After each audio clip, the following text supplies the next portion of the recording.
I know his dad and mother.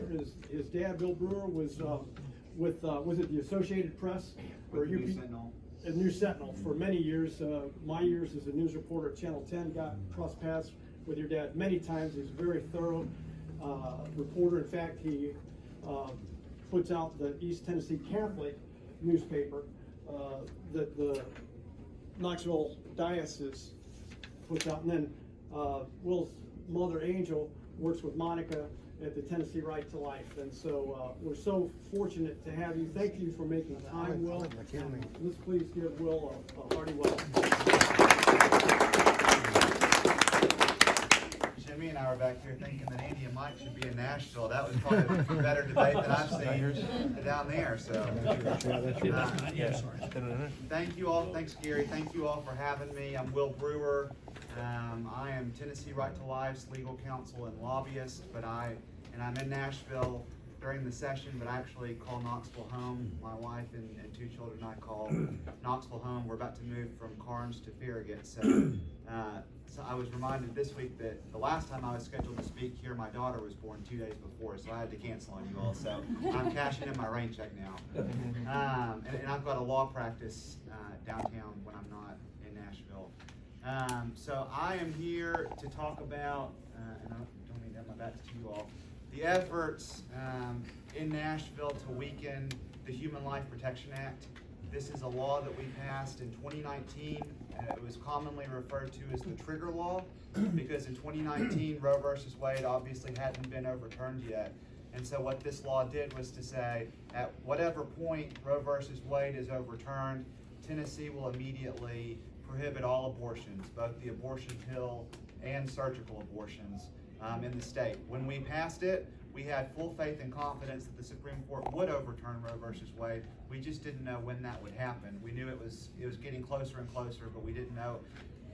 The fact that it happened 3 years later is a blessing by God, and we are grateful for that. So fast forward to last summer, June 24th, Roe versus Wade is overturned by the Supreme Court. The trigger law, the Human Life Protection Act, is triggered to go into effect. And so on August 25th of last year, Tennessee prohibited all abortions in this state. It is the strongest, and I don't say this because I'm the one that lobbied for it, it is widely known across the country and widely publicized by the media. Tennessee has the strongest pro-life law in the country in this law. It prohibits all abortions, and if a doctor feels that it's necessary to end a pregnancy to save the life of the mother or to prevent her from irreversible physical harm, that doctor can do that by what we call an affirmative defense. And that is to say that a doctor can do that if that doctor is investigated of a possible crime, then they have to prove that they're not charged. This is a preliminary investigation, but they have to prove that what they did was justified by the law. And that is to save the life of the mother or to prevent her from irreversible harm. And there is a lot of banter and fodder out there about the affirmative defense, and a lot of people would say, well, that's guilty until proven innocent. No doctor should have to prove themselves innocent, after they do this. That's not at all what this is. If somebody walks into your house in the middle of the night trying to burglarize you and you kill them, well, you could be charged with murder, but you're not going to be because you're going to raise a self-defense, affirmative defense. This is the same type of mechanism. The doctor has ended a life, the life of the baby, and they have a viable defense to raise before any charges are brought that what I did was right, and any investigator, DA, Attorney General is going to look at that medical record and see, well, sure, that was justified, we're not going to press charges. So really all of this talk about guilty until proven innocent is much ado about nothing. This law was drafted precisely. It wasn't drafted to say, oh, well, when this finally happens one day, we'll come back and revisit this. It was drafted so that day one, it would be an effective law to help women save their lives and certainly to save babies' lives. And it is now been researched, and I guess by the researchers somewhat proven that this law is saving over 900 lives a month in the state of Tennessee. So it is working exactly as it is. And so now we are in this legislative session, and everybody says when the legislature's in Nashville, nothing good can ever happen. And so we are fighting back several efforts to weaken this law. And keep in mind, this is a Republican supermajority. Almost 96% of the Republicans that are in the House and Senate have been endorsed by Tennessee Right to Life. So this is a Republican pro-life supermajority, regardless of what you think of them on other issues. And so I will touch first on House Bill 883 by Representative Helton Haynes, and she is out of the Chattanooga area, and Senate Bill 975, Senator Richard Briggs. You all know him well. This bill started out as a caption bill, and so for anybody that doesn't know, a caption bill is basically a placeholder bill. It doesn't say what it's going to do when it's filed. It just says what part of the law it's going to open up and change, and then you can add the substantive language to it down the line. So this bill was filed as a caption bill. It was set to be presented in subcommittee on February 14th. We did not get the language of what this bill was actually going to do until 1 o'clock on Monday the 13th. And this bill ended up creating a 9-page exception to a 2-page law. The Human Life Protection Act, strongest pro-life law in the country, is only 2 pages long. And I'll just kind of mention as a precursor, Senator Briggs in what I call the off-season, between when Dobbs happened and when the legislature was in session, went around to every media outlet, almost in the country, I would say, who asked him to say that he never read the Human Life Protection Act when it was brought in 2019. This is a 2-page law. He never read it, didn't fully understand what it did, and he only voted for it and supported it because he never thought that Roe versus Wade would actually be overturned. This was not a slip-up or something you say and regret. He said it to every media outlet that asked him to, and continues to repeat it to this day. He was interviewed last week by Politico and said that when he woke up on the morning of June the 24th and found out that Roe versus Wade had been overturned, his body turned cold, and immediately went to the law that he had voted for 3 years earlier to read it for the first time, and then regret his decision. So he is sponsoring the main opposition bill to the Human Life Protection Act. This was a bill that was drafted by the Tennessee Medical Association, the Tennessee Hospital Association, and Vanderbilt. It would change the affirmative defense that I described earlier to what we call a subjective standard, which is what did that individual doctor think in his good faith was reasonable in that moment. And so I'm a criminal defense attorney in my spare time. We've had other criminal defense attorneys look at this and to say it is nearly impossible to prosecute somebody for what they as an individual believed was right in the moment. So if you have, and I'm not talking about the majority of doctors, I'm talking about a doctor who makes up a reason to abort a pregnancy when the mother's life wasn't really at risk. And so if that doctor is ever found out and pressed with charges, no DA could successfully prosecute that doctor under this law because you can't get in somebody's head in the moment. So that's the main thing that it does. It creates multiple exceptions for what they call a medically futile pregnancy, which is a pregnancy that won't end up succeeding. We say to that there are pregnancies all the time that doctors say won't end up succeeding, and they do. So who's to say with any kind of certainty what a medically futile pregnancy is? Or a fatal fetal anomaly, which is some condition with the baby that will not allow it to live outside of the womb. Once again, those types of instances happen every day and are contradicted later on in the pregnancy. It would also allow any doctor who is being prosecuted to suspend their criminal prosecution to go ask the state medical board for an investigation and an opinion. So doctors being prosecuted, they say, Judge, hold off on my trial. Let me go run over here to the state medical board and see if they'll issue an opinion on whether I violated this law or not. And then that opinion can be admissible as evidence in that doctor's criminal law. It would also delete most of the existing abortion code. Now, most of the abortion code is moot right now. This law that we have in place supersedes everything. So for instance, there's not really a need for a 48-hour waiting period to have an abortion if abortions are prohibited. But where that comes into effect is if the Human Life Protection Act is ever enjoined or repealed by a judge or a legislature, all of those other laws are there as a safety net to fall back into place. This law would delete all of them, so that if this Human Life Protection Act were ever deleted or enjoined, we have no other laws to back it up. This is a dream and wish list by doctors everywhere who want to terminate pregnancies and want to game the system by doing it. It was presented in the Population Health Subcommittee, which was created this year specifically. It's never existed before, by the Speaker of the House.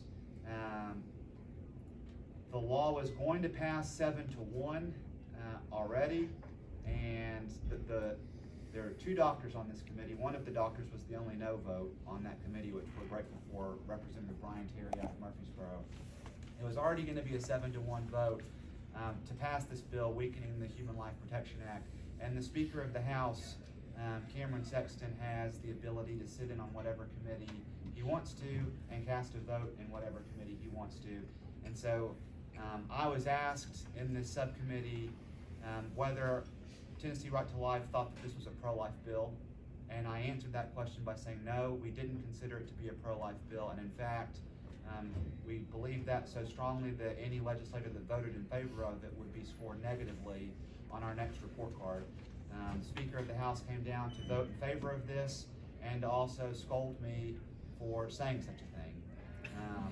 I have great respect for Cameron Sexton. He's been endorsed by our organization for a long time, had a good relationship with him up until this point, and hope to continue to have a good relationship with him, but he used his power to come down, scold Tennessee Right to Life, and then cast a vote that was already predominant to make it an 8-1 vote in favor of this bill.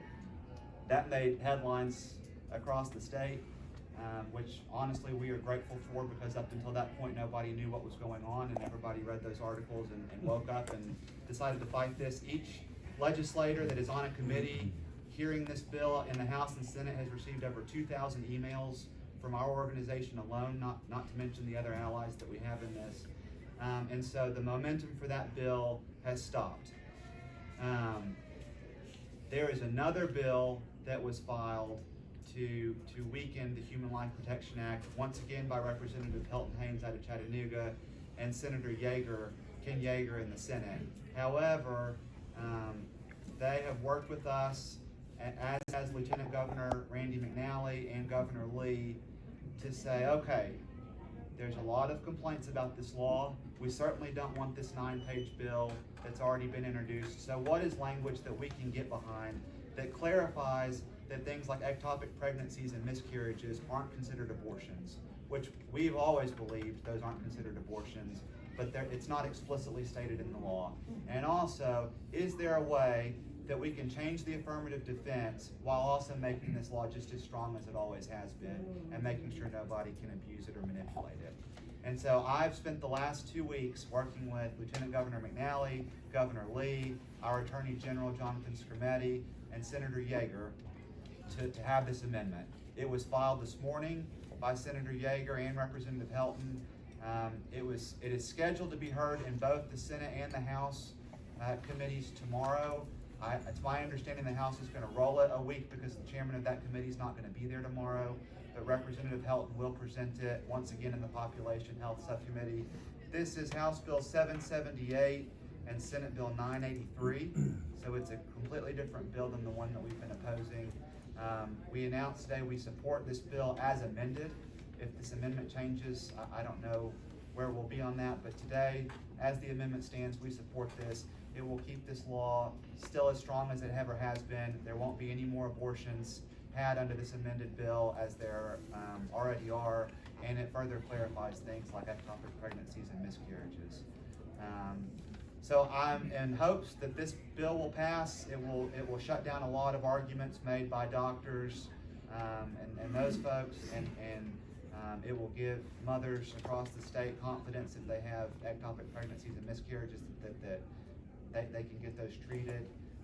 but also keeps our law strong. And so that's where we are. I'll also mention very quickly, there is a separate bill by Representative Moody and Senator Hensley that would prohibit any kind of government funding of abortions.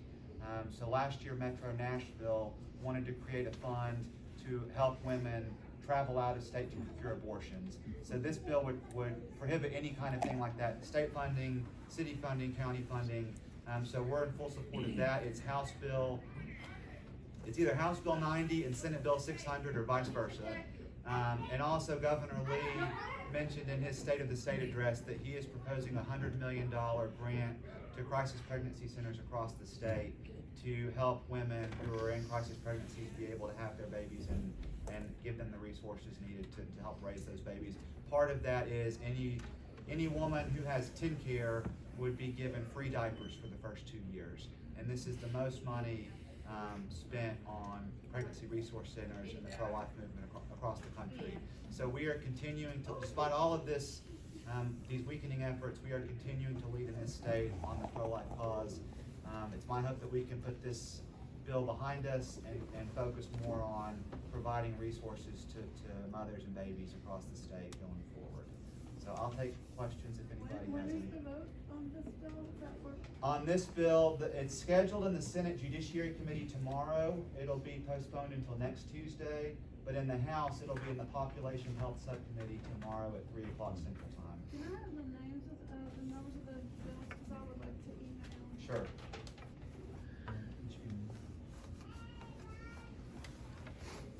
Other questions for Will? Well, do you have any concerns about the Briggs Helton bill coming back? I do, yeah. It's my my negotiations have been with Senator Yeager and Lieutenant Governor McNally and Governor Lee. And I've heard that Speaker Sexton has been in on those negotiations with them. I have not spoken to Speaker Sexton.